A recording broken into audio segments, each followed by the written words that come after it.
যেভাবে বল দিয়ে ওরা মারছে। চিনি, কোথায় তুমি?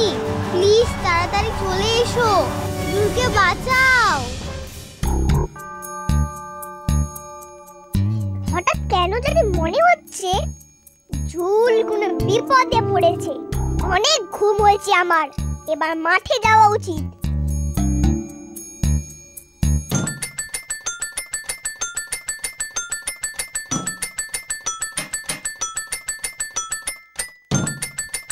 আবার শুরু করেছে।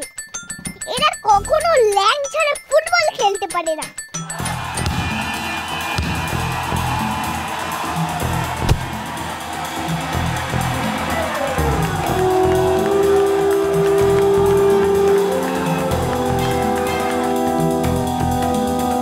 ওদের দুজনের চোখ খুব লাল হয়ে আছে, দেখে ঠিক স্বাভাবিক মনে হচ্ছে না।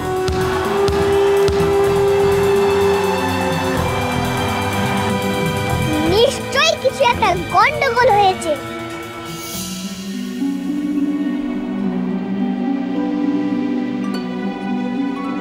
এইবার বুঝেছি, এই ব্যাটা সব করাচ্ছে।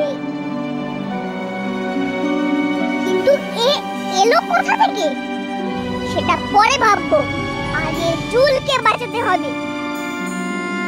সরি জুল, তোমার অনিচ্ছা সত্ত্বেও আমার তোমায় সাহায্য করতে হবে, নাহলে তোমার বিপদ আরো বাড়বে।